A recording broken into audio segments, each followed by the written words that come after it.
Bonjour à tous, soyez bien notre paroisse invisible. Traçons sur nous le signe de la croix, car c'est Dieu qui nous rassemble. Au nom du Père, du Fils et du Saint-Esprit. Amen. Prions pour nos frères et sœurs malades.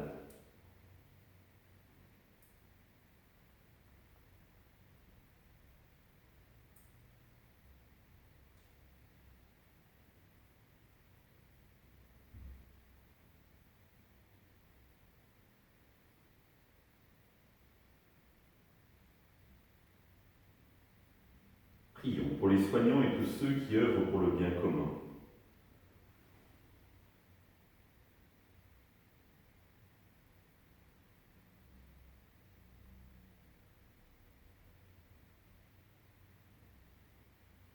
Prions pour ceux qui sont en angoisse, la solitude, que l'Esprit Saint vienne les visiter.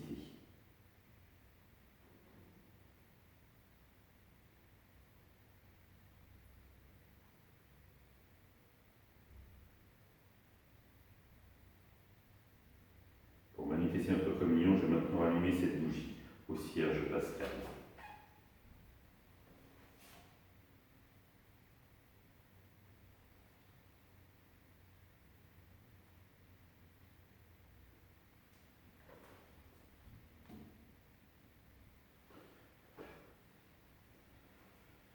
Dans l'évangile de Matthieu,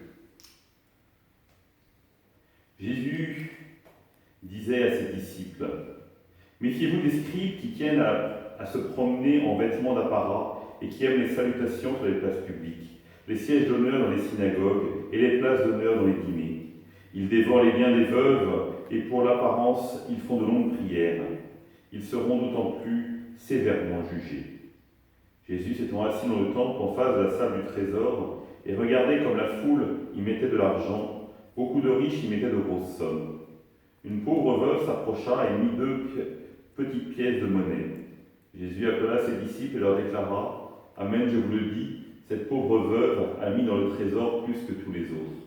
Car tous, ils ont pris sur leur superflu. Mais elle a pris sur son indigence. Elle a mis tout ce qu'elle possédait, tout ce qu'elle avait pour vivre. Acclamons la parole de Dieu. Louange à toi, Seigneur Jésus. L'ancien curé de Sainte-Thérèse avait eu une réunion avec son conseil économique. Il avait été étonné de voir le nombre de pièces de 1 centime et de 2 centimes qu'il y avait dans la quête. Et le dimanche suivant, il fait part de son étonnement à ses paroissiens et il reçoit quelques mails, quelques coups de téléphone où à la fin de la messe on vient voir en disant: rappelez-vous l'obole de la veuve. Et la semaine d'après, il reprend la parole en disant à ses paroissiens: frères et sœurs, je voudrais vous demander pardon par rapport à ce que je vous ai dit la semaine dernière par rapport aux pièces de 1 centime et 2 centimes dans la quête. Et il ajoute: mais je ne pensais pas qu'il y avait autant de pauvres veuves sur la paroisse. Ce petit trait d'humour pour nous dire finalement quelle est notre générosité. Comment nous sommes capables de partager véritablement ce que nous avons. Rappelez-vous, Jésus nous dit: quand tu donnes, que ta main gauche ignore ce que donne ta main droite. Dans le sens où nous devons être prodigues, être capables de nous détacher de nos biens pour pouvoir avoir un véritable partage avec les plus pauvres. Et nous le savons bien, il y a beaucoup de plus pauvres que nous. Si nous regardons autour de nous, dans notre environnement, nous disons: oh, pas forcément. Si nous regardons de manière un peu plus large, au niveau français, nous disons: ah oui, certainement. Et si nous regardons au niveau mondial, là nous disons: ah bah oui, évidemment.